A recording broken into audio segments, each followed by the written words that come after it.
All right, morning everybody. My name is Ben Benoit, and we'll go ahead and call the meeting to order. And if I could go ahead and go around the rooms. Oh, sorry, Cynthia.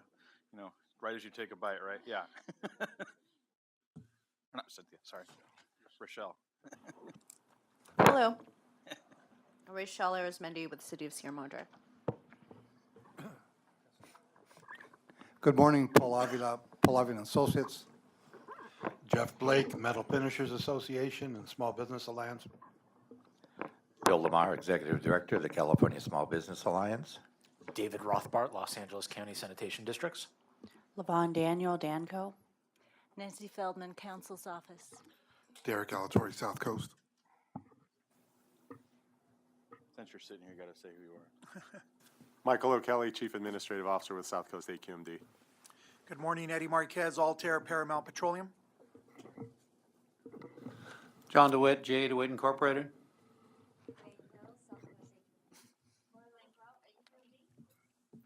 Very good. And then we have a few interns in the room, right? You guys want to introduce yourself real quick?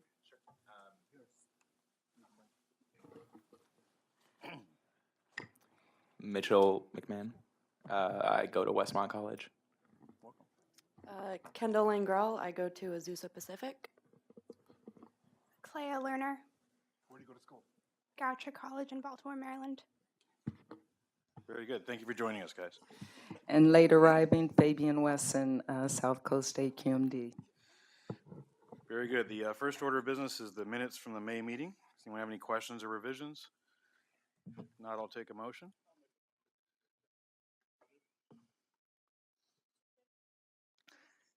Second. Very good. Any opposed? So moved. All right. Review of follow-up action items. Derek? Yes, there's two action items to follow up on. The first one, was by Rita Loof, and it was to agendize a presentation on public outreach and what efforts to the printing industry may look like. So, printing operations fall under Rule 1130. Rule 1130 was not included in the AQMP, so no plan on revising the rule is going to happen anytime soon. Could be included in the next AQMP, but the outreach efforts won't begin until the rule comes back on our radar, and rules are targeting the VOC emission reductions. Second action item was by Chair Benoit, who commented that he wanted a presentation on issues with low NOx burners and outreach to all people that have these burners. So we're going to agendize that for the July meeting. And that's the end of the action items. Great. All right, with that, we'll move on to Michael O'Kelly for the general fund budget and fee adjustment update. Thank you, Vice Chair Benoit, apologize. I think a few of you I recognize have heard this presentation a couple of times. This is a pretty shrunk down version, but I'll talk about the fiscal year 17-18 budget and fee increase. We run on a July 1 through June 30 fiscal year, so we've got about 3 weeks until this begins. I'll start by talking about a big picture financial perspective. So the district, not unlike other government agencies, has a general fund, and then we also have other types of funds, primarily special revenue funds. The general fund, we're showing some audited financial information on this slide here from fiscal years 15-16 since it was audited. This is expenditure. So in that year, general fund expenditures were the bulk of the expenditure of the agency. That's not always true. In some years, you'll see there'll be maybe $50, $100 million expenditures out of funds such as Carl Moyer or AB 923, depending on special funds that we receive. But today we'll be talking about the general fund. We budget for the general fund. That's where all of our administrative costs come out of, all of our staffing costs. The special revenue funds, we don't budget. We bring those to the governing board on an ad hoc basis. If you look at the balances, though, so as I mentioned, that year was the general fund was the predominant fund where most expenditures came from, about $138 million. There are some years, again, where that's dwarfed, and you'll see by the fund balances, the general fund, sorry, I'm even losing my general fund there with the colors. It's the $37.9 million on the far left, kind of a teal greenish blue color. You'll see that there are other funds with significantly more monies in them. As I mentioned, AB 923, MSRC, Clean Fuels, and I'm sorry, the general fund's in green on the right. So what this is really show you is if you look at a board letter at any of our governing board meetings, you may see items that are 5, 10, 20, $50 million items. And those would generally be out of special revenue funds. They're not from the general fund budget. We don't charge fees for those expenditures. We generally receive the revenues either from grants or from other revenue sources, DMV fees that are provided for in state law. So moving forward to the general fund budget summary, we're projecting revenues of about 147 million with costs of just under 150 million. So it's an out of balance budget, if you will. From a structural standpoint, the revenues are lower than the actual costs.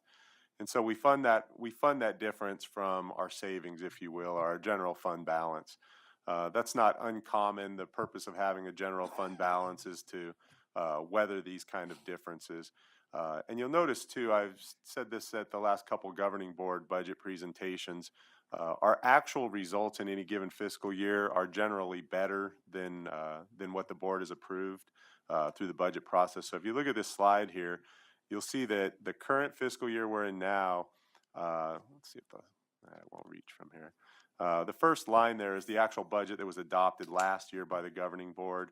It was amended throughout the year with additional revenues, additional expenditures, but the board ultimately approved a deficit of $6.7 million in the 16-17 budget, but we're projecting the actuals, which we show as estimate there, to be actually positive by about $1.3 million. So that'll happen at the district if we budget for penalties and settlements at about $5 million, and if a larger than $5 million penalty or settlement comes in, it'll generally create a positive outcome. In addition to that, on the program cost side, we're legally not allowed to spend more than what the budget allows for. So we always come in under.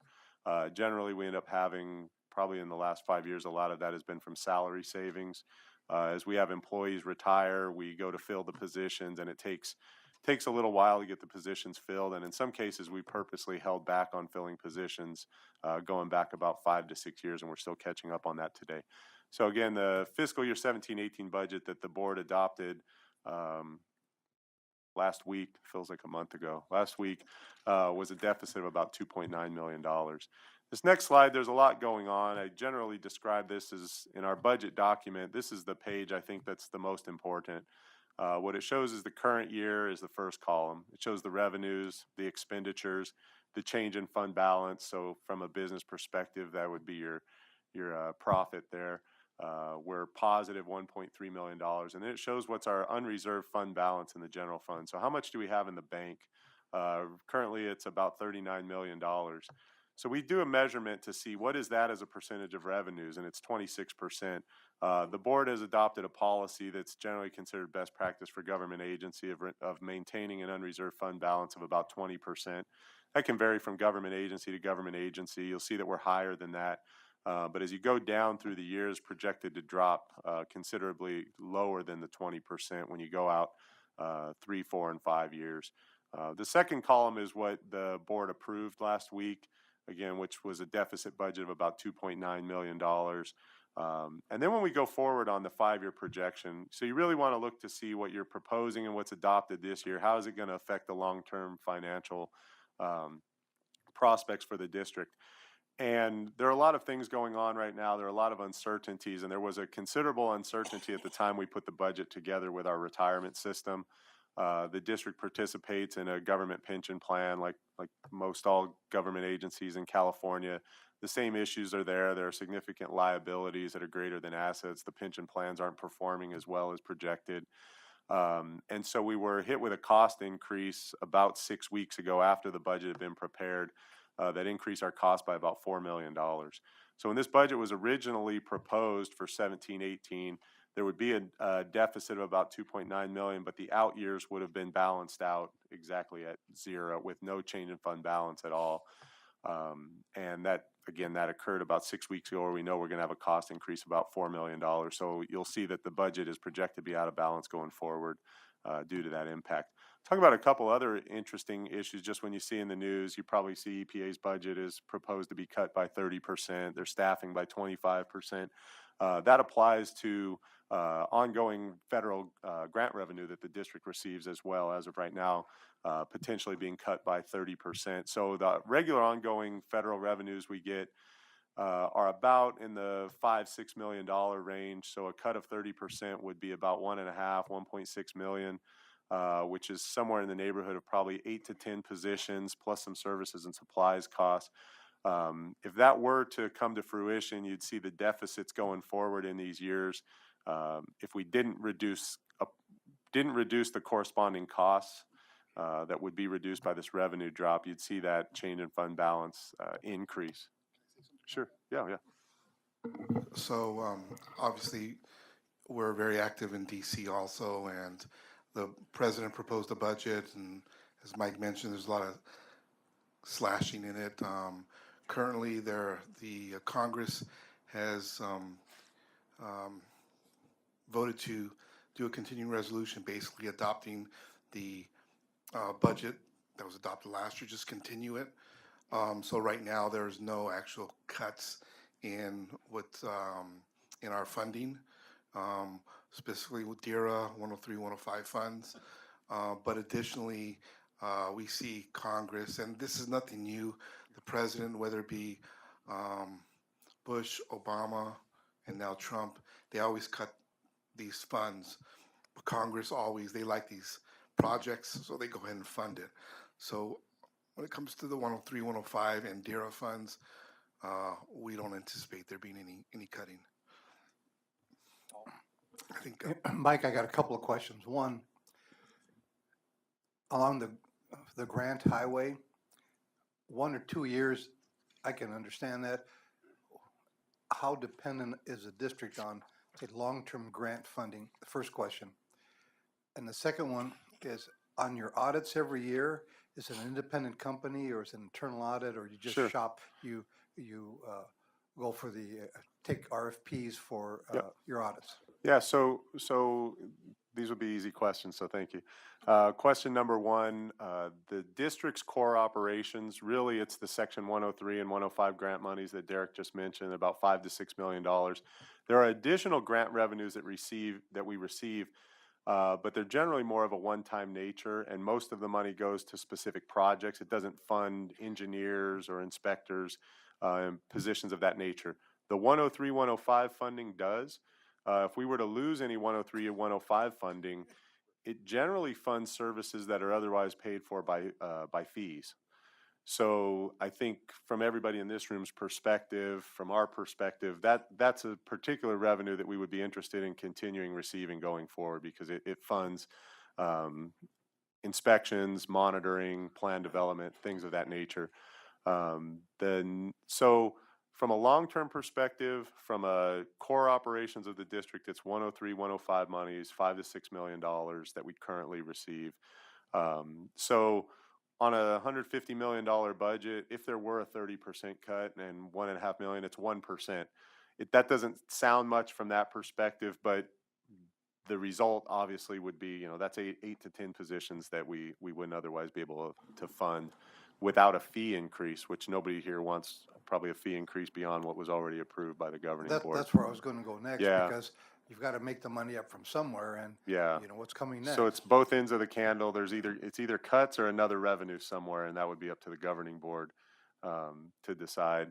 And then your second question, so this morning we had our administrative committee. We had our new independent auditors come in to do a presentation on the audit that will be starting here in a couple of weeks. So every 3 years, the district puts out an RFP for financial audit services. And we had a contract most recently for 3 years that was extended by 2 at the 5th year. We put out another RFP, and the administrative committee and the governing board hired a new set of auditors. So they're independent auditors. They follow all the guidelines and standards. Is that open? Is that just general public information? I could fish that up on the internet. Oh, yeah, definitely. You can just get that out there. Today they were at the administrative committee. Those auditors were here presenting to the committee. Actually, so for any government agency, it's actually required in California. It's required by law.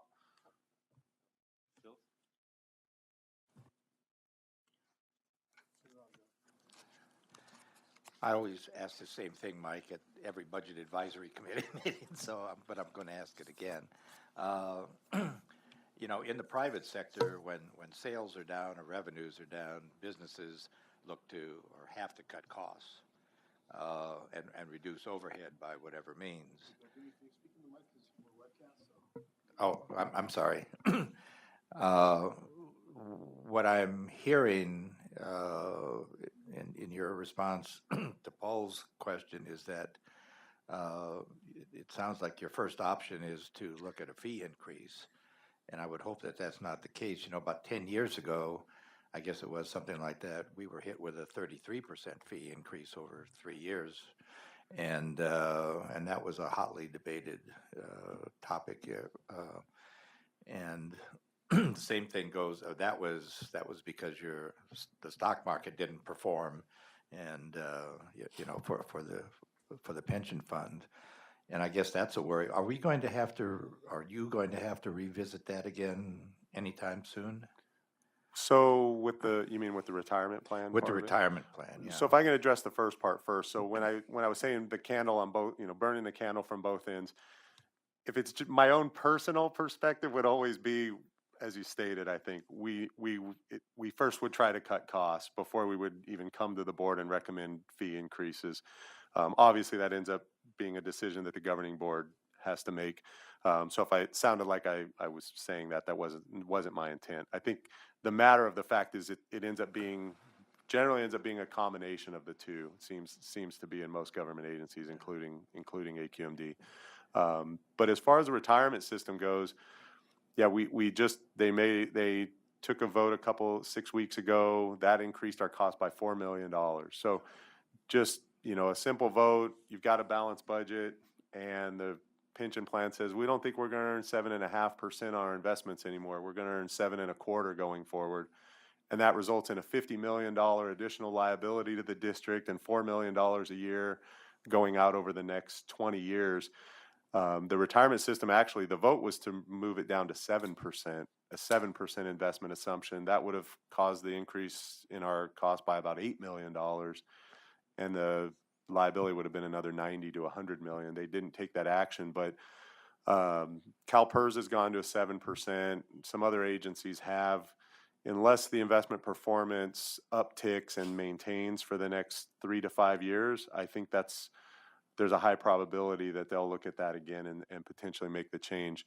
The good news would be this year, most of the pension plans are well over 10%. If the market will hold up here over the next 3 weeks, 2.5, 3 weeks, that would be helpful. They measure at June 30th. If it's going to do any drop July 1st or later, it would be better for everybody involved.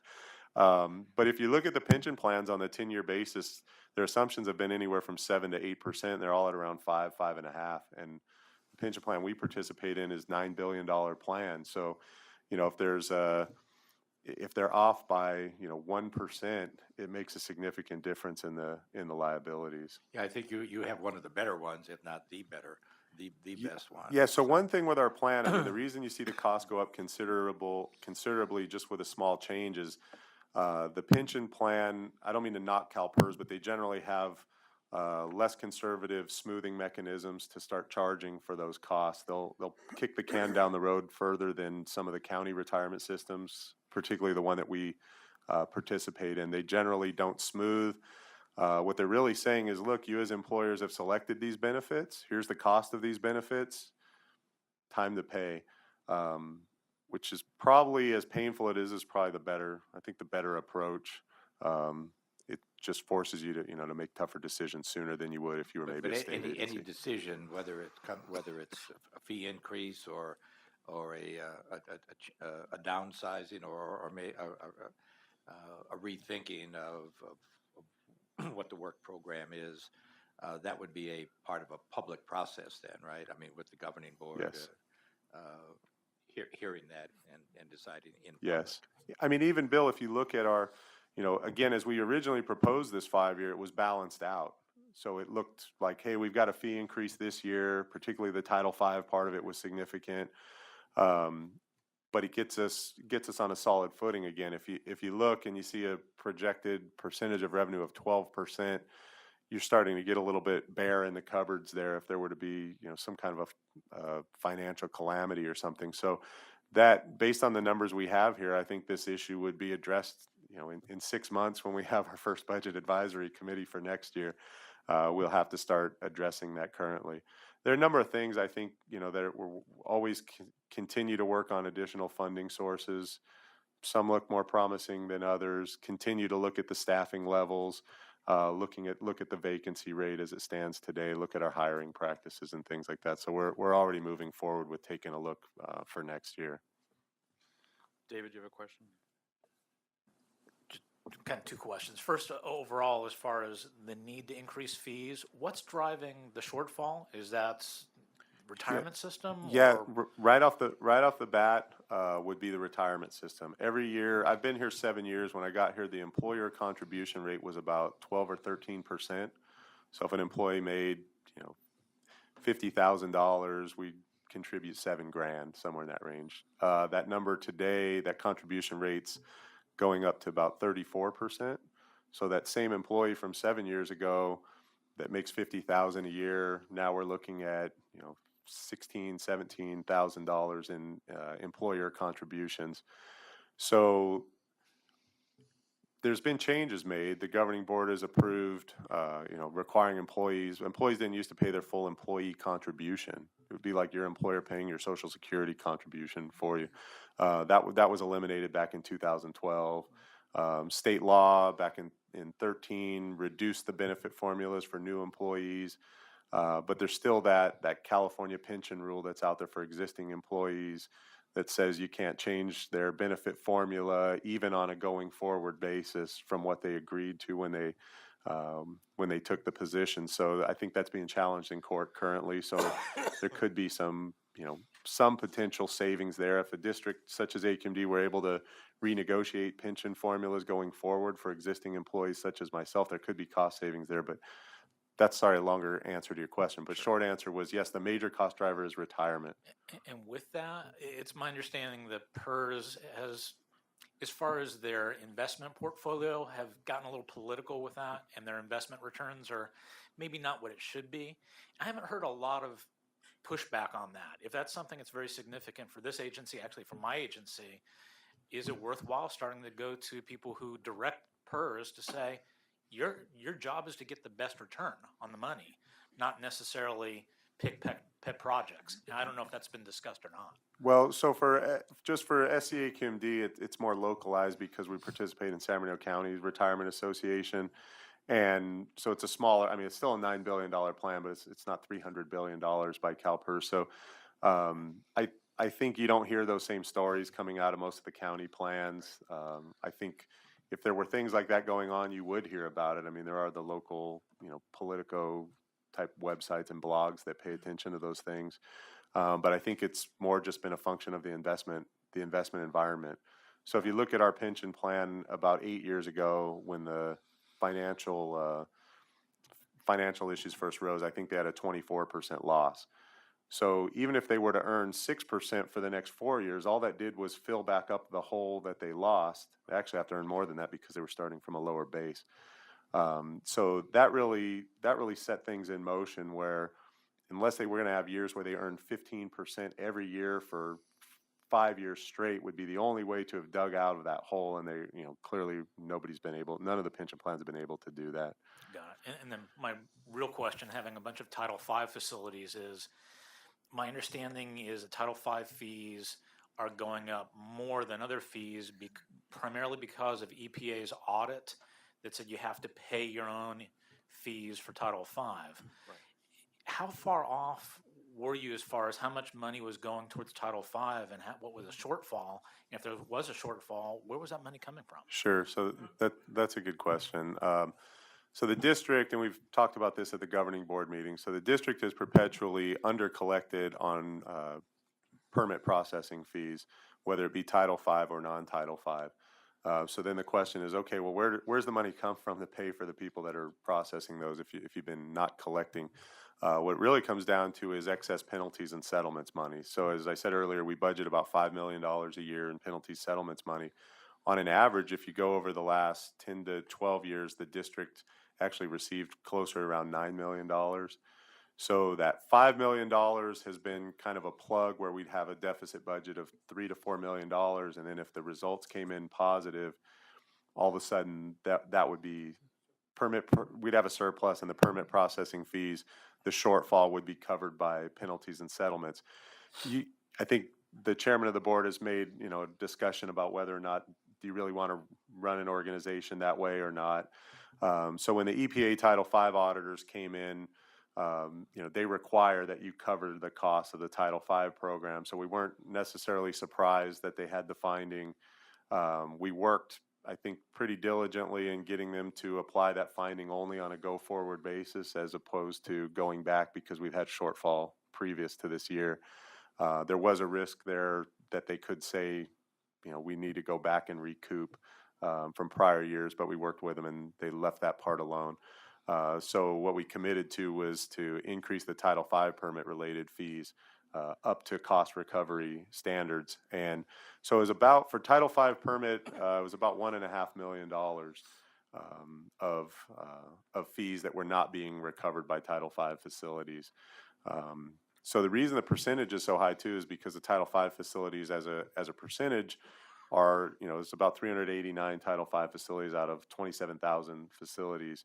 So, an 8% fee increase on non-Title V facilities is a much larger amount of money than a 32% fee increase on the Title V facilities. But it was about a $1.5 million shortfall.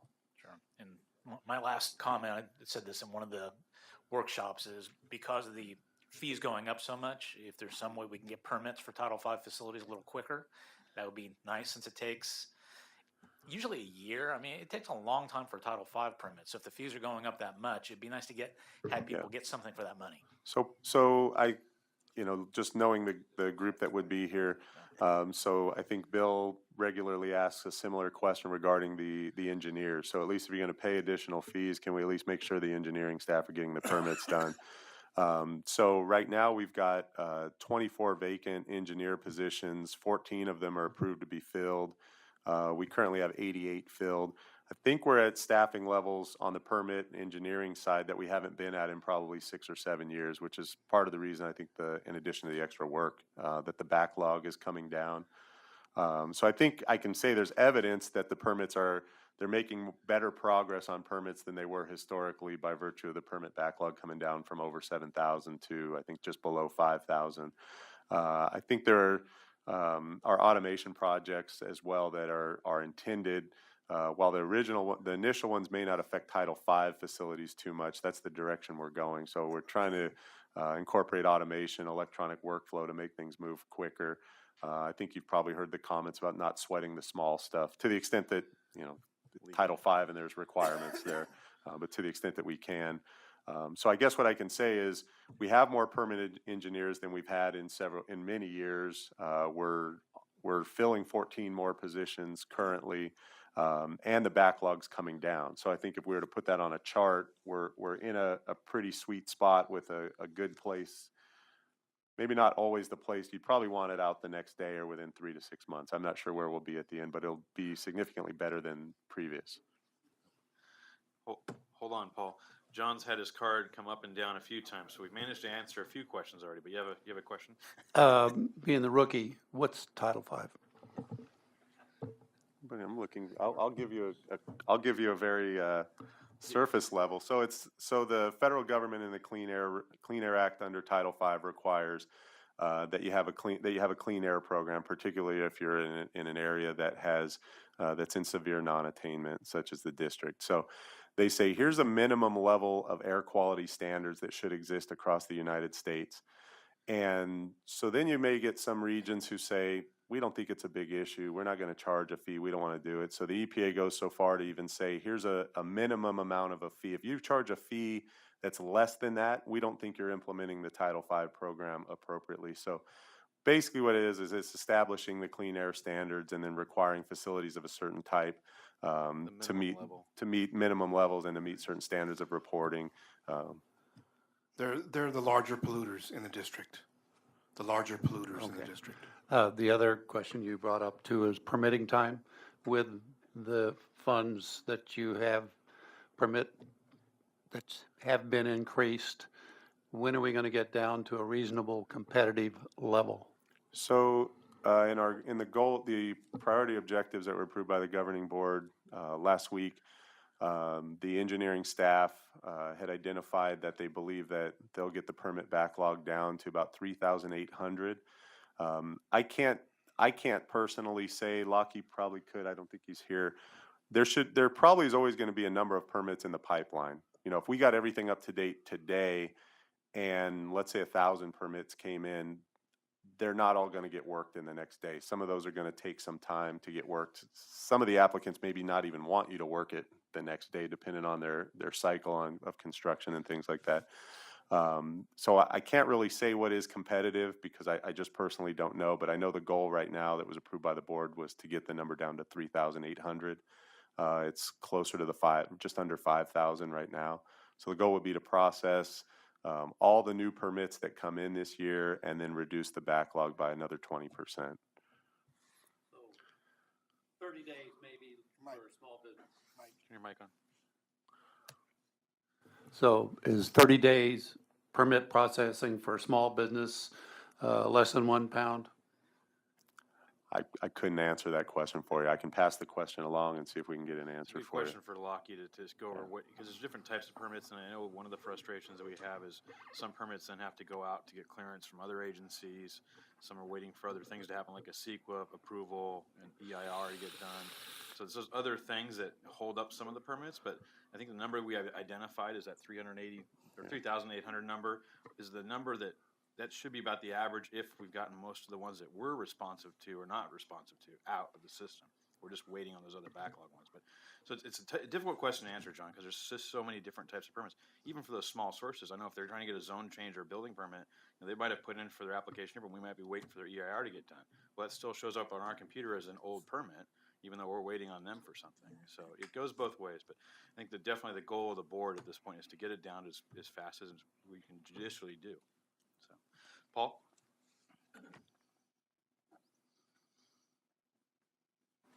Ben, perhaps you or Mike could answer this for me. The two kind of general questions. The first one is, in the permitting process, let's say, I know AQMD is not a collection agency, but what if a permit lagged 30, 60, 90 days, and there was, pick a number, X amount of dollars that wasn't paid, and eventually the business didn't shut down, it cleared up. What is the fees for being late? I've never asked that question. The second one I want to ask is, I've never asked this one either, and you know, I thought it was pretty knowledgeable here. The second one was, is it mandatory retirement here at 65? No, there's no mandatory retirement age. I think the retirement system, I think by federal law has to start requiring you to take some kind of a payment at 70 sure. or 70 and a 70 half, and a but half, you're allowed right. to continue to work. Okay, Yeah. I didn't know that. So theoretically, you could work here past 65 for, Have you been to any of our board meetings where we've recognized the members from the staff that are there past 30 years? no, I have not. It's the first meeting of the year, right? January we do that? Yeah. Come to one of our January meetings. It's amazing how many people stand up at 25, still stand up at 30, and even a couple of few at 35. Oh, good. 40 yeah. years. I'll take you up on that. Thank you. So Donna Peterson here is our financial services manager, and she's actually responsible for all of the billing. So she can talk a little bit about what happens when a permit, when an annual operating fee that's required to keep a permit isn't paid timely. Good afternoon. First of all, for new permit application fees, those application fees are paid in full. So the company pays up front, and unless they had a cancellation or a request for some kind of a refund or adjustment, we collect that up front. With regard to annual renewal fees, we bill a company 60 days in advance. Once after the 60-day period, it becomes delinquent. And then after an additional 30 days, the permit would expire, upon which time the company would be charged an additional 50% to reinstate the fee. So an example would be an average annual renewal fee is about $350. To reinstate that after that 90-day period would be a 50% surcharge. And after a year, the permit becomes non-reinstatable, at which time they would have to reapply. So what we do in my department is we have our small business assistant staff as well as some other staff members that start calling companies whose permit is going to be coming up to non-reinstatable. And that's probably, I think, was it 6 months before, or was it 3 months before? So 3 months after they expired, we're calling them and saying, hey, if you don't get it in by the end of in the next 9 months, it's going to be non-reinstatable, and you're going to start the process all over again. And there's been times where the businesses want to appeal, the fees, the late fees and stuff, and they can go to a committee that reviews them and makes a decision whether they're, we can waive those additional fees. Sometimes, if it's our fault and we get enough documentation and proof that it's our fault, then we typically waive those late fees. But, you'd be surprised how many, it sounds like when you're in high school, we make up every story. You go to the attendance office on why you're late, but, you hear it all. It's... When you've been in business like I have for many years, you've heard it all, trying to collect money. That's why I asked that question. Mr. Chair, I have a quick question. Sure. Derek, but you can continue to keep operating though, right, as an entity if you've got an expired or a lapsed permit? You can continue to operate, but again, those fees are going to be due. But after it goes non-reinstatable, you're not supposed to be using those that equipment that's permitted with us. And if you want to use it, you got to go through the process all over again. Once your permit is expired, you're operating without a valid permit to operate, you're subject to civil penalties. You could get a notice of violation for that. Thank you for that, and I'm not condoning it, right? I just want to be able to prepare when the public asks questions to be able to say what your enforcement procedures are. Thank you. So, sorry. No, go ahead. I think Bill's. Oh, Bill, you had one? Sorry. Yeah, I guess maybe to finish off what Donna's response is that, as I understand it, those originally 7,348 permits or whatever it is down to now 3,000 and something. It's true that the facilities pay up front, but you don't realize that money until you actually issue the permit.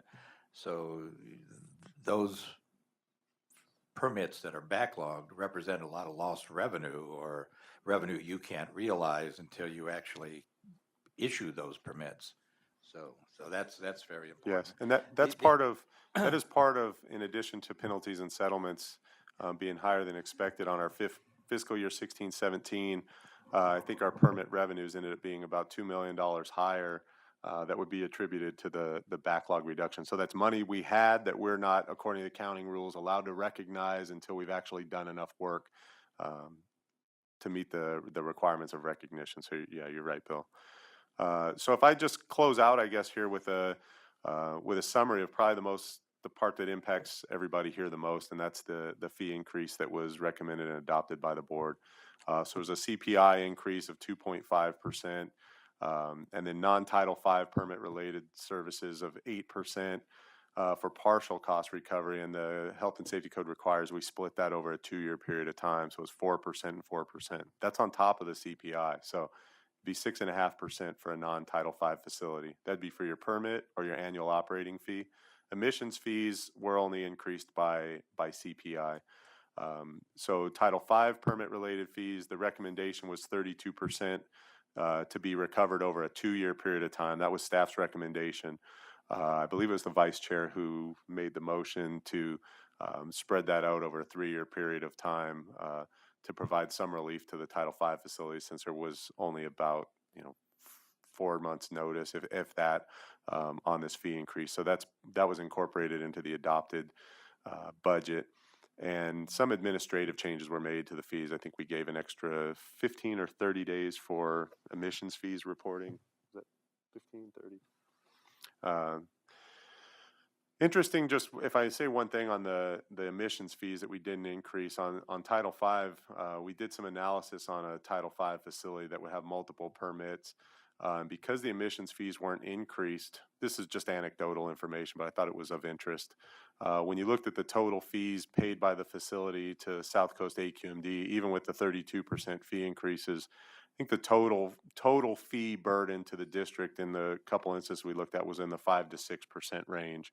That'd be for Title V facilities that have significant amount of emissions, and so a significant amount of emissions fees that weren't increased. So it doesn't mitigate the impact, but just anecdotally was of interest. So, Mike, I'm sure you have it on your pie charts, the percentage that comes from the larger facilities that are permitted versus the little guys. What's the ratio before you leave? sure. More or less. Yeah, no, I have it here. I just don't want to say it and then retract it as soon as I say it. Give me a second to find it here. Is it about 10%? You probably know off the top of your head, or am I putting it on the spot there? Anybody wants to talk for a minute while I while I look this up, it'll help me. Let's see. So I'm going to look for title. Would the V. balance be more in favor of the big boys instead of the little businesses, more or less?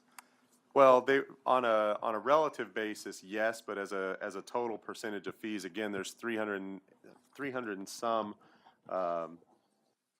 Title V facilities out of 27,000 facilities. So the majority of the fees are going to be paid by non-Title V facilities just by volume, but per facility, it's more significant from Title V. Sorry, I'm looking. I have it somewhere here. I think the number was around 10 or 11% of the total stationary source fees were from the Title V facilities. I'm sorry, 12.8% of the stationary source fees are from Title V facilities, although they make up a significantly smaller portion of the facilities. And again, a lot of that is the emissions fees. Most facilities just pay a flat emissions fee, as opposed to if you're over 4 tons and you're paying large emissions where the Title V fees get increased. Thank you. All right. Any other questions? Thank you very much. Thanks. All right, we'll move on to the facilities-based mobile source measures update. Ian?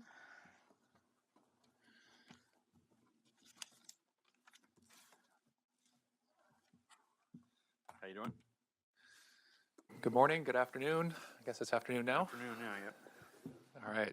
Thank you, everybody. My name is Ian McMillan. I'm a planning and rules manager here. I'm not sure if we're going to have just as much discussion on this item, but let's go for it. So here to talk about an initiative we're starting called the Facility-Based Mobile Source Measures. Just a little bit of background of what this is, and some of you I think have heard some of this before, so apologize if you're hearing it all again. But so in 2017, March 2017, our board adopted the Air Quality Management Plan, and I think we're all aware of that process of how to meet the federal air quality standards. Later on that month, the CAR board also adopted the plan as well as the state strategy. There are a number of measures that were included in the Air Quality Management Plan to meet the attainment dates that we need to meet of 2023 and 2031. The big piece really is on these control measures from our district, but there's also the mobile source strategy. There's a whole variety of incentives that were discussed as part of this plan, and the parallel efforts that will be happening along with control measures on incentives, and then also potential legislation as well. And so all of these are strategies moving forward to try to get the emission reductions we need by the time that we need to do it. So within these control measures, there were both stationary source control measures as well as mobile source control measures. And I just want to focus on the mobile side right now, since when we look at something like nitrogen oxides, which is the key precursor for ozone and these attainment dates, most of the emissions are coming from mobile sources, certainly in our baseline inventory. And as we look at these mobile source measures, there are about 15 that were put forward, and they were categorized into 5 different categories that you see there in green on the middle of this slide. But when we're talking about these facility-based mobile source measures, often these are referred to as indirect source measures. These really have been split out into 5 different specific measures. So one is on new development and redevelopment, and this would be on commercial, residential, industrial development that is not covered by any of the other 4 measures that I'll go into now, including commercial marine ports, rail yards, warehouses, and airports. And each one of these individual facility-based measures has a working group associated with that. We've just started this working group process. I'm going to walk through that just a little bit right now. So as we were developing the 2016 AQMP, there was a lot of discussion about how to move forward, especially when it comes to mobile source measures. There was, I think, a lot of discussion about making sure that we have a collaborative process, and where possible, let's look at voluntary measures first. Let's see what good things people are doing already, and let's take advantage of that. And to see what else can be done too on a voluntary basis. And we're certainly going to have to coordinate with the key agencies that have the primary authority on mobile sources, including EPA and CARB. And we're actively doing that right now. We need to make sure that we're assessing progress along the way to know that we're actually being successful with these efforts. But ultimately, as we're going through this voluntary collaborative process, we're going to have to report back to the board and provide some recommendations and say whether or not we see there is a need to do some more formal rulemaking and a regulatory approach, and what might that look like. And so when we look at the schedule for this that we've developed, and this was laid out in the AQMP itself, on this table here, we're convening these working groups. We actually just did that in May. We had our first working group meeting. We webcast that. That's all available online. And we brought all 5 working groups together for an initial kickoff meeting. And then we've had a subsequent meeting for each individual working group just a few weeks ago now. And we're going to be continuing those working group meetings as we move on here. But we are reporting back to the Mobile Source Committee in October. We actually had one report to them already, and we'll ultimately be going back to the full governing board in March of next year. And this is where staff will present a recommendation about how we think this process is moving along and what we think those next steps might be. Do we need to pivot to something more like formal rulemaking, or what might that look like for each of these individual measures? We know as we walk through these working groups and through each of these measures, there's 2 key considerations that we'll just have to be cognizant of, and as we do with all of our efforts here, but in particular with these measures, air quality and public health first and foremost. That is the charge of the agency, and we need to make sure that that is first and foremost in our mind. But certainly there are potentially some economic considerations or economic outcomes that, depending on how this process goes, it can affect a lot of different people, both the businesses, they can affect local governments, it can affect a lot of different folks, and these all interact with each other. We don't really see this as necessarily competing interests, right? Air quality affects economic health, and economic health affects public health, and they all affect each other, and we're certainly aware of the interactions with that. I'll ask the chair, do you want me to pause for questions along the way, or? Yeah. Okay. My question on cost of controls. How do you measure it, and what is the source of your information? When it comes to the cost of controls, there are a lot of different factors to consider. It really depends on the control we're talking about. Is it something as simple to think about as a device that you put on a polluting piece of equipment? What is the cost of that device, the control device that you're putting on there? It can calculate some simple costs like that. If you're thinking about something that's more complex, potentially like a facility-based measure, it can get a little bit more complex. We tend to work with the affected entities. We work with if there are sort of control technologies that are involved, we work with the manufacturers of those to try to understand those costs. And then we always will do a socioeconomic analysis if there's any sort of rulemaking that we do. We did a socioeconomic analysis as part of the air quality management plan. So a variety of sort of a spectrum of how we do these estimates on what the potential costs are. I understand the word potential. I don't understand why you've never gone out and actually asked the people who put the equipment in and complied with the rules, especially small business, and asked them, what did it really cost? I put in a lot of kinds of rules and equipment, and I've never been asked after the fact. We projected it cost this much. What did you spend, Mr. DeWitt? Is that ever going to be done? That's a very good comment and question. I don't know that I'm fully qualified to answer that. I think it's a really good comment and question. I know that there have been some work done to try to make sure we understand the cost, but I think that's something we should take back and we'll have to report back to you on. I guess if I can comment, John, I don't know how to explain this except to say that the district's method of assessing economic impacts is different than the private sector, and I'm not talking so much about which accepted accounting practice or accounting standard you're going to use, but what you're saying is actually the way it should be done. Or use accepted industry results or surveys, but that has never happened, and I don't see it happening in the future. I wish it did, but it didn't. What you're saying, Bill, is that the real cost of what small business especially, but business has never truly been measured, and we're coming out of the legislative side.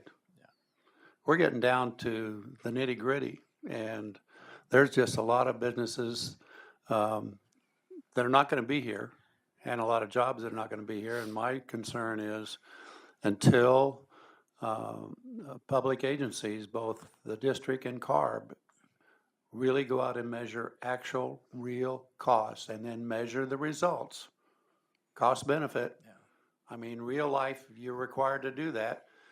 Until you do that, this state is going to continue to have the reputation of being the worst state to do business in, and we need to change that. There's a lot of talk about low-hanging fruit. Most of that in an agency like this or like CARB is about low-hanging fruit is code for emissions or easily achievable emission reductions. But as emissions decline, and it's too bad Mike isn't here, because the finance folks have always bemoaned the fact that their emission revenues consistently decline. Well, that just means because the rules are doing their job, emission fees will decline. Permit fees, of course, either stay the same or go up, like we'll see it. They should go up. But the cost to comply for the amount of environmental benefit is getting harder and harder. There's a widening gap because it costs so much now. Now we're talking about, or at least on the private side, is affordability. Can we afford this last ton or these last few pounds of emissions? Well, my concern truly is the small businessman who does not have a voice, generally politically speaking, and does not carry a lot of weight at most regulatory agencies, except for this committee. Thank you all. But part of the deal is if small business generates 60% of the jobs in this state, then we should, I think, make an effort to measure results against the benefits. Measure the results against the benefits. I think there's a few related questions here, and I'll try to be brief because I know the chair wants to get back to the presentation. But so several years ago, we had outside experts come in and do basically an analysis of how we do our socioeconomic impact analysis, and there's several things in there that touch on what you're saying. One is, can we estimate the impacts on small businesses better than our current models? And there's already been some recommendations made, and we're trying to build that in. So that's one issue. We've always considered affordability, right? So our economic analysis focuses on regional economic impacts, total jobs lost, total regional, total benefits, but it doesn't get to the nitty gritty of this business has this cost and what's it going to do to that business. So we're trying to move in that direction. The tools to do that have not been developed in the same way that in a way that we can use in some of our rulemaking, but we're working in that direction. The other question is, how do we estimate the costs in the first place? So those small businesses do have a seat at the table. Anytime we do a rule, we do a lot of outreach. Bill helps with that to get people to come in. Through the whole rulemaking process, we talk about costs. We say, this is what we think the costs are, give us feedback. We try to do the best we can. We don't always come to consensus, but we try to take into account all those costs.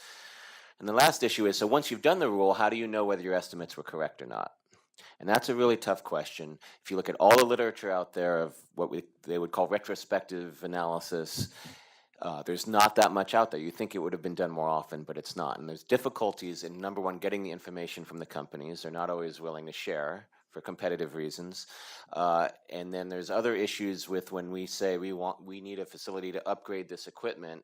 A company will usually combine that with other projects, right? As long as they're going to be down for a week, as long as they're upgrading equipment, they're going to do other things. And how do you separate the real cost of the rule to what a business actually does, which is do kind of a more major retrofit for productivity purposes, for other things as well. So I'm not saying it can't be done, and we want to do it, and we're trying to do it, but there's some complications. It's not like snapping your fingers. Great. So we'll keep moving here. So getting back to on the facility-based measures, one of the things that we want to make sure we're doing is that as we move through this process, we have some metrics to make sure that these working groups are doing what they're supposed to be doing. And when we talk about metrics, there's a lot of different metrics we can talk about. This discussion we just had is one. Another way would be say, are we actually getting the emission reductions that we need? We need to have some metrics for that. But what I'm talking about right now is for this working group process over these next few months, as we develop these measures and start talking about this, are we moving along that process in a successful manner? And so what we've laid out here are really sort of three groups. One would be this FBMSM, facility-based mobile source measures. Are we developing those? We'll walk through that in a little bit. We developed a framework that we think will really help facilitate this, and I'll walk through that in just a second. Stakeholder outreach is going to be a big piece of this. We are doing these working group meetings, but there needs to be a lot more than that, and we're kicking off a lot of that right now. So some of that will be one-on-one meetings, some of that will be larger group meetings, some of that will be a web presence, other kinds of media, et cetera. And then also schedule. Are we doing everything in a timely manner? Are we sharing information out? Are we receiving information back? Are we doing the analysis in a timely manner? Because ultimately, again, we need to come back to our board in March of next year. So I do want to walk through just briefly this idea of a framework, and one of the key things that I think these working groups are going to try to achieve. And so the way that we've laid this out, and it's for each of these working groups, you see in front of you is a blank table with some three major column headings up top and some more detailed ones down below. So we have some background information, we have strategies, and we have implementation. And so the idea is on these left three columns of background information of emission sources, regulations, and other commitments and technologies. There's a lot of work that's been done on this already. So if you imagine on that first row that's blank, we have an emission source that might apply to a facility. Say if we're thinking about ports, you might have trucks that go to the ports, and so that would be one row. And we know that for trucks, there are a lot of regulations that apply to trucks, from EPA, from CARB. There may be some other commitments. The ports might have made their own commitments to it, and there's a lot of that that's worked out already. And there's a lot of technologies that are available. There's the 2007 standard, the 2010 standard. There's new and emerging technologies, whether they're battery, hydrogen fuel cell, et cetera. And a lot of this has already been worked out. So these working groups aren't meant to rehash all this. It's really to just compile a lot of this information, the key information, and we'll put this here into this framework. What we want to do is get on to the next set of columns here on these strategies and looking at emission reduction opportunities. And so knowing the regulatory framework that's out there, knowing the technologies that are out there, what opportunities are available to go beyond that, because we know with the existing regulations and commitments that are in place, we aren't going to meet the standards we need to meet by 2023 and 2031. We need to go beyond that. So where are the opportunities to go beyond that? Some of it's already been done already. There might be commitments that have already been made, but maybe those aren't fully accounted for in our air quality management plan or our SIP, or there are commitments that are being developed that are already being worked on, and we need to just make sure we're actually going to get credit for that as we move forward. So what we want to do is focus these working groups on these discussions of these opportunities to see what can be done there to develop these opportunities, and then ultimately, what are the mechanisms to make sure that those are quantifiable, enforceable, surplus, permanent, et cetera. We do know a big piece of this is the financial incentives. There's been a lot of discussion on this through the development of the AQMP, and where do these financial incentives come from? How much is going to be there? We do know that that's a big piece, but that is going to be a separate effort that, I don't know if there's questions on that. I'll turn to Derek on the development of that. We know that that's going to be a parallel process, and that will intersect with what we're doing with these working groups, but there's enough discussion that needs to happen here on development of the measures that will focus the conversation there on the financial side, and other incentives that might be sought that'll be happening through a different process, public process. And then ultimately on this right column here, SIP credit, this is State Implementation Plan credit.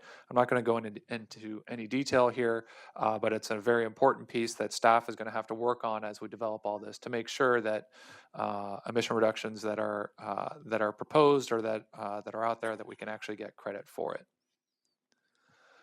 This next slide, second to last slide here, just walks through a little bit of what this framework might look like. I think I covered a lot of this already. You have your emission sources on the left.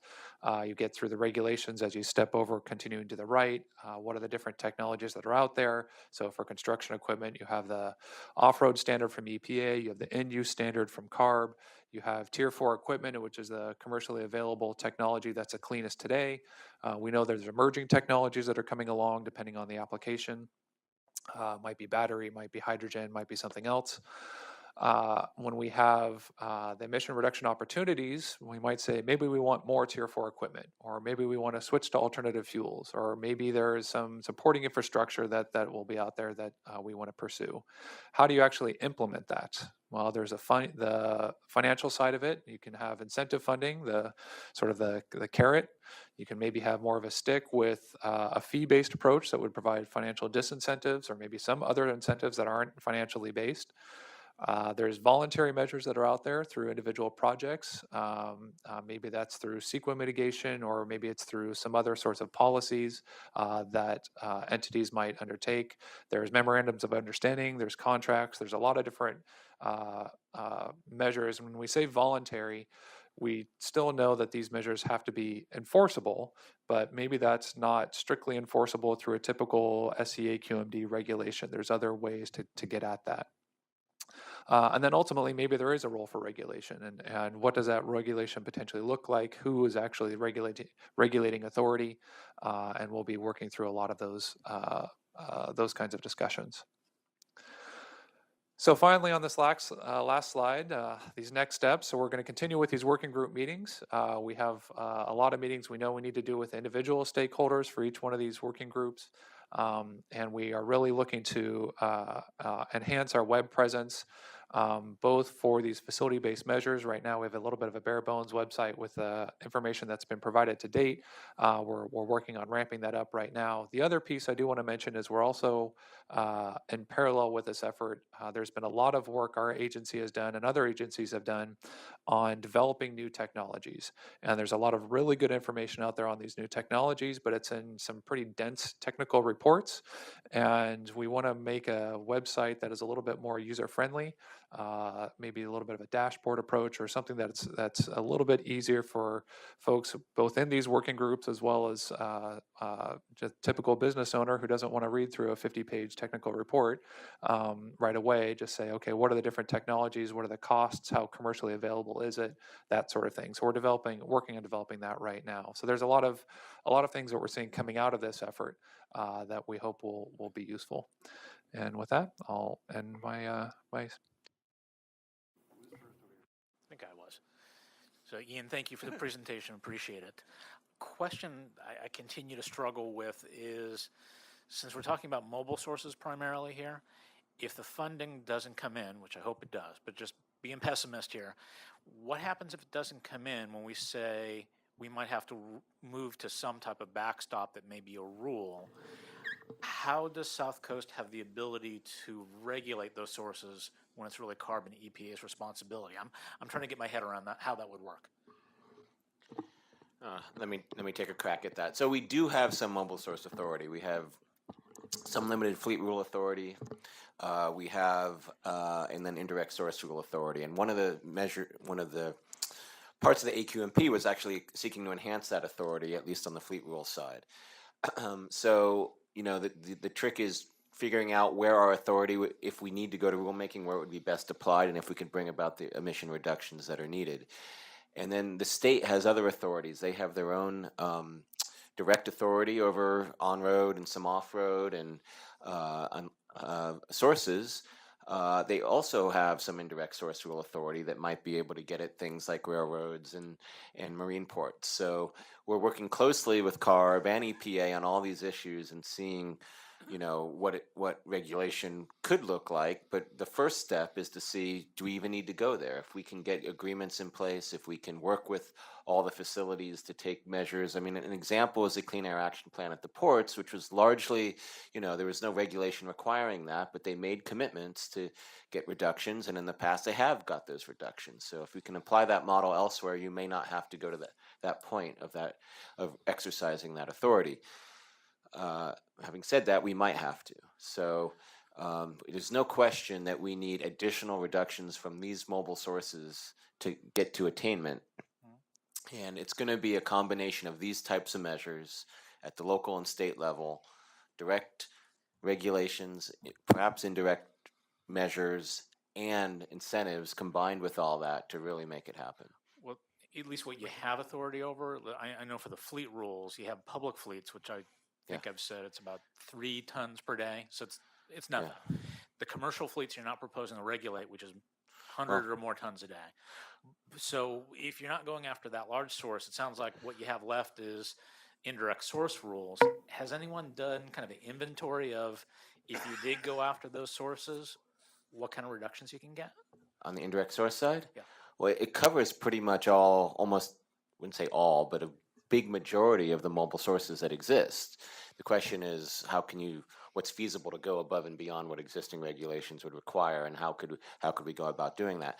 And just to correct you, if you look at our measure, I think it's MOB 07, our fleet rule, we do mention commercial fleets as a potential option going forward. Agreed, but don't you need additional authority? You have to get a waiver from EPA. You'd have to work through CARB and get a waiver, but that's on the table as well. Okay, thank you. Yeah, I just wanted to follow up on the comment that John made earlier and Philip's response to it on cost effectiveness. And I'm very encouraged by your optimism, I guess, on wanting to do more. Whether it's in follow up to ABTs or APS audit report or not, but we've got as you're getting into rule making for the AQMP and facility-based measures and all these others, we have to find something better or more precise than just discounted cash flow, levelized cash flow, and the REMI model, especially for small businesses, because it doesn't really help these people, unlike much larger facilities. And maybe we can have a conversation or a series of conversations on this subject going forward. Certainly not here, but we need something that really identifies costs, actual costs that people have to write checks about. Yeah, so as I mentioned earlier, we are working in that direction to try to be able to quantify and measure those direct costs on small businesses better than we currently do.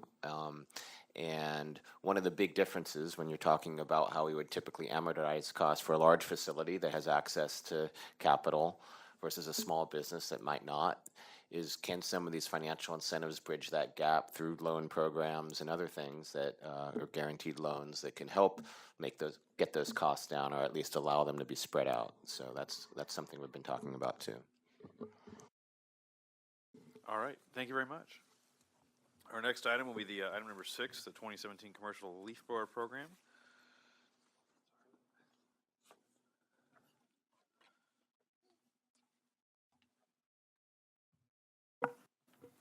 Go ahead. Good afternoon, Afternoon. Mr. Chair and members of the advisory group. Today I will present to you briefly our commercial leaf blower exchange program, one of the two incentive programs related to lawn and garden equipment. As you may recall, I was here a couple of months ago, which I presented the lawnmower rebate program, which is now being implemented. So the purpose of this program, first, is to generate cost-effective emission reductions, because these reductions are surplus reductions. Also to accelerate the turnover of older high-polluting leaf blowers. And basically, the program is designed to encourage professional gardeners and landscapers to exchange their old polluting leaf blowers and purchase new zero or low emission and low noise leaf blowers at a reduced price. This program announcement was released last December, and the program was approved by our governing board on April. And two companies responded to this announcement, and at this year's program, we'll have two companies, Pacific Steel and Black & Decker. Both of them will provide up to 2,300 zero low emission and low noise commercial leaf blowers. And the funding will be provided from our Rule 2202, which is the Air Quality Investment Program Special Revenue Fund. And the program will not cost more than, not to exceed $563,400. Just to give you a brief background, this program was initiated in 2006, and for the last 9 years, total number of exchanges is 13,758 leaf blowers during 105 exchange events. This year's program, Pacific Steel, one of the companies, will offer 3 types of leaf blowers. The first one is the BR500, the top one, which is the gasoline powered. This blower meets the low exhaust emission standards, and this is the most popular leaf blower among the professional gardeners and landscapers. And the second leaf blower they will offer is the handheld, which is a battery powered with lithium ion battery. And the third leaf blower, again, it's a battery powered, however, it's a backpack battery. And this is the high-end product for the steel company. These are the specifications for these 3 models, which I'm not going to go over. I'm just going to mention some of the. If you look at the first row, which is the hydrocarbon NOx certification level for the gasoline, it's 16 grams per kilowatt per hour, which is way below the standard, which is the 72 grams per kilowatt hour.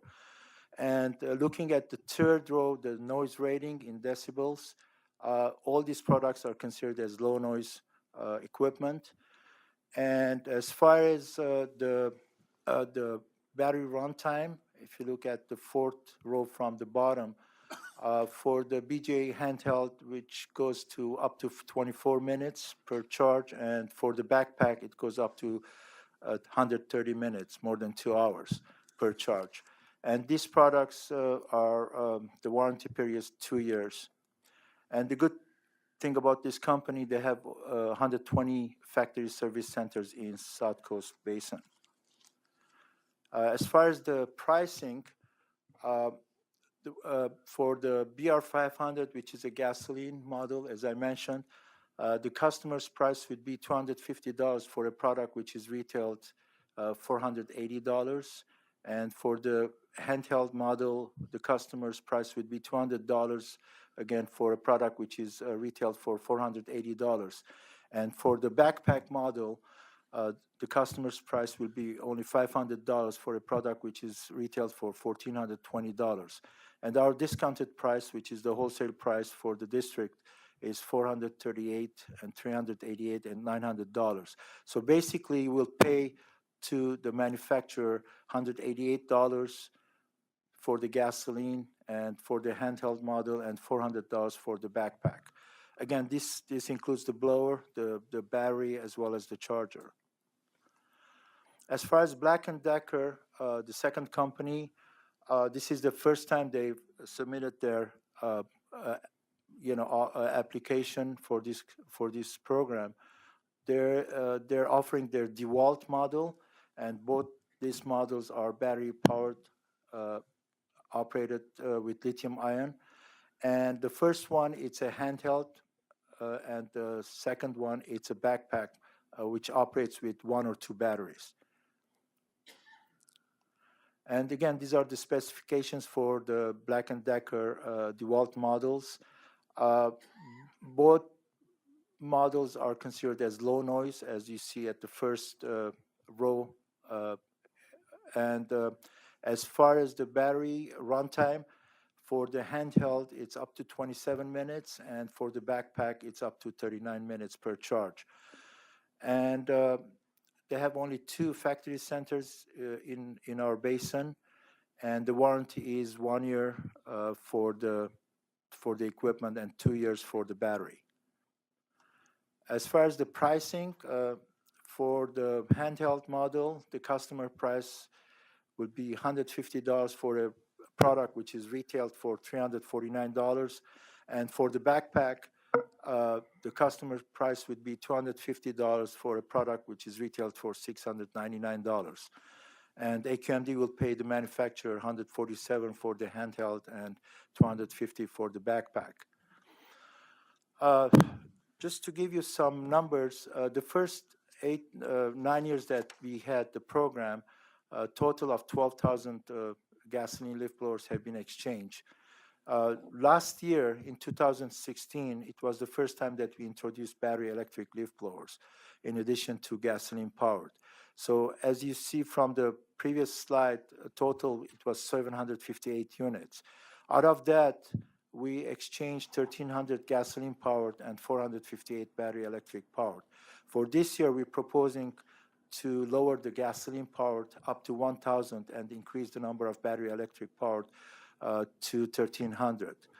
So the registration for this program will start in July next month on the 11th, and the program will launch in August. And Pacific Steel will have 18 dealer locations in 4 counties starting on August 14th till August 24th. And Black & Decker will have from August 14th to August 31st at 2 locations, the exchange events. And as far as the outreach, we're updating our website. We're having program flyers, and we're distributing to up to 2,300 subscribers. We're sending emails to cities, school districts, all interested parties. As far as Pacific Steel, they have printed up to, I think, total 25,000 brochures. And Black & Decker, we're working right now with them to find out how they're going to do their outreach. With that, I'd like to answer any questions that you may have. Go ahead. Vasquez, let me ask you a question. What do you do with all those thousands of the old blowers? You know, those old jobs with the little propellers and they spew a lot of gas. What happens to those? Do you melt them down? They're permanently destroyed at the dismantler's yard. Recycle. Just like There's got to be hundreds of thousands of those out there. Yes. Just like the lawnmowers. Same thing. Bill? Yeah, I have a question almost like Paul's. What do you do and how do you account for all the emissions that result from both lawnmowers and leaf blowers? I know that they're limited life emission reductions, but and what do you do though? Do you bank them? Do you retire? Well, Do you account for them in your progress towards clean air? Well, these 2 programs that I mentioned, the leaf blower exchange program and the lawnmower rebate program, they're part of Rule 2202. In other words, companies out there that companies out there they have 250 or more employees, they have to have a ride-share program. However, in that Rule 2202, they have different options. They can pay the district up to $45 per employee annually or $125 per employee, I think, for 3 years. And those monies goes to a restricted fund. And the funds in that they have to be used to reduce mobile source emission reductions from this project. So these projects would be kind of, we're trying to have emission equivalency for companies who do not want to have carpooling regulation within their own companies.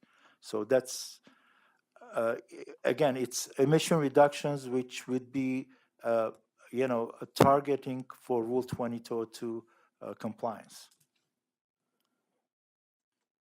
I guess I'm not sure I understand that. Well, Your microphone's off again, Bill. You reduce 1,000 pounds of CO emissions or Yes. whatever, and a few NOx emissions. Bill, hold on for a second. Matt has I think, a better answer. Okay. Let's try it. Bill, I think you're asking about the inventories, and so Yeah. as we found out in the recent AQMP, we rely on ARB's inventories for off-road equipment and other things. And so what we are trying to do, I think you're on the right path, is that as we update the technologies for these different sectors, we give that information to ARB. In fact, ARB has been very interested in the lawnmower exchange program and our commercial lawn and garden equipment program, because they want to update those inventories, and then that gets folded into our modeling for the next AQMP. So as we progress to cleaner technologies, that should be reflected in all the inventories. So they are monitoring it, and we're giving them information about the progress that we're making, and then it should be reflected in all their inventories. But these emissions, for instance, they're not like shutdown emissions that go into your priority reserve, right? No. But his mics are tricky, I know. Too quick on the trigger, yeah. So as you know, the state is responsible for categorizing all the different emissions from different categories. And so as we update the technologies, the intent is to then fold those emission reductions in. So right now they're accounting for all of these dirty 4-stroke or 2-stroke engines. And as they see the population is now converting to the gasoline 4-stroke and the battery electric, they're going to start cutting down those inventory emissions. And that then will be reflected in our AQMP modeling. Okay, so the state is taking credit for it then? They establish the inventories, and that goes into our model. But the interaction is there as you're suggesting, because we're showing them that the population is turning over. To bring the inventory down? Right. Very good. Anyone other questions? All right. Thank you very much. Actually, I had one quick question on the. You talked about noise reduction, and it has the decibel levels for the current leaf blowers.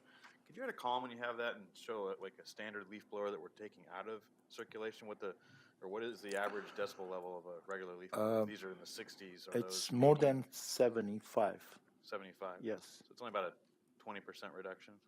Correct. Yeah. Okay. Thank you. All right. I believe that was our last item. They have the monthly written reports that are attached. Anyone have any questions on those? Not seeing anybody. Any other business by the board? Jeffrey? Go ahead and grab your microphone, Jeffrey.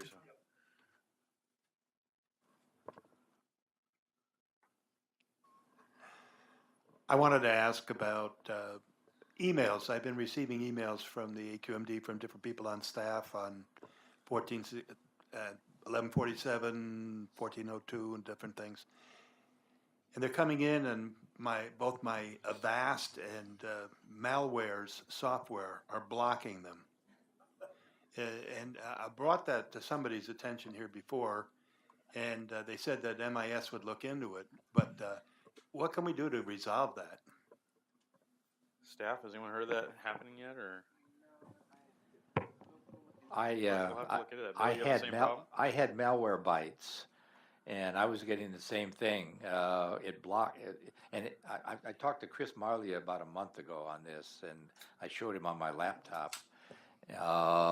He's kind of scratched his head and said that he would talk with his staff about that. What I wound up doing, because I have some other software, is I just deleted malware bites, and I hated to do that. But I would lose, I would have to get on Malwarebytes and get an exception so that it would accept it. So I use the find program quite often. I could get the find, but then when I wanted to do, when I wanted to look at Jeff's business or somebody else's business, it would block it again. So I mean, it was like one step forward, two steps back. I just discontinued Malwarebytes. And it's also, Avast is also blocking it, so. Okay. We'll pass that along, guys. Thank you for letting us know. I did have one comment on the activities. It's under dry cleaner grants issued, for dry cleaners. Under hydrocarbon, you have 488, and then it says in parentheses discontinued. Does that mean that that program is over, and then that is the total amount?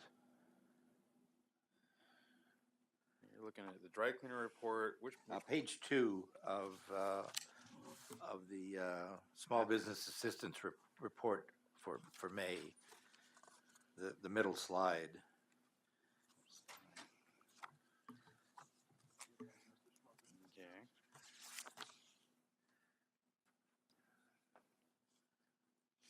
I know it says discontinue. Oh, here's Derek.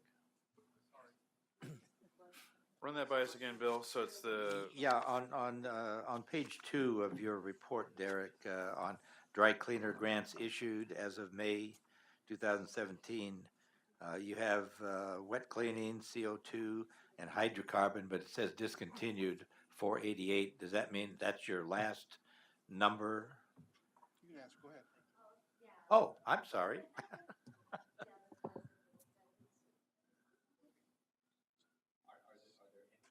Speaking to the mic.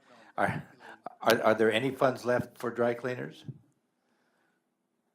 There are for the professional wet cleaning and the CO2, but that's it for the hydrocarbons. Okay, CO2 is for the larger, like plant facility, central plant facilities, though, Well, right?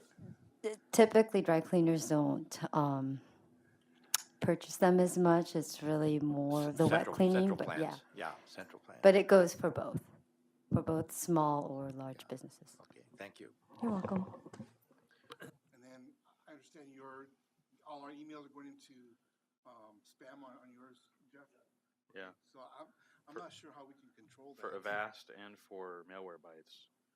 So maybe what I'll do is I'll have Lori, can you just send it individually rather than in the group to Jeffrey, and who else is having that problem? well, they're getting all their different district emails.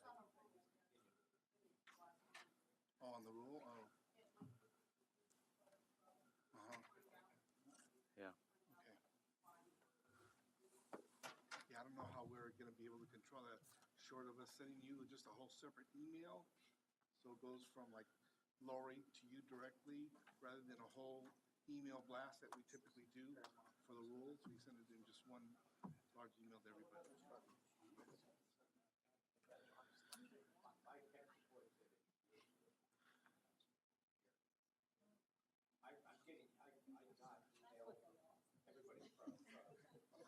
Well, speaking of the mic. You too, Derek. I was getting email on, from Tracy and from others. That wasn't a problem. When it was like Jeff was saying, Mike Morris, I was getting that. But when I wanted to access your website, or somebody would send me an attachment for a presentation or something, it would block it. Okay, let me check with IM on this and find out what the issue is, if it is on our end. I know that in the past, IM has brought to our attention when we do large email blasts, wherever we send it to send it out, that's where they sometimes mark it as spam if we are sending out too many, like in one day, because one of our consultants had advised us about this, and so there's sometimes an issue when we do. The biggest problem I had, and I'm sure it's because of 1147, was mail from Wayne Barzakowski. And but I mean, he's 1147 guy, So, but. If you hear that, his name's too big. Maybe that's what it is. All right, well, Well, I am looking into yeah. this, guys, and we'll Yeah. just get into the discussion offline. I mentioned it to Chris Marlia, Derek, like I say, about a month ago. Well, we'll relay it to him that it's still And I happening. It's actually also showed it happening to with him. Avast. So, Okay. all right, any other business? Since most of the committee's gone, I don't think so. Any other public comment? All right. With that, we'll move to adjournment. Our next meeting will be back here on July 14th at 11:30. Thank you, everyone. So moved.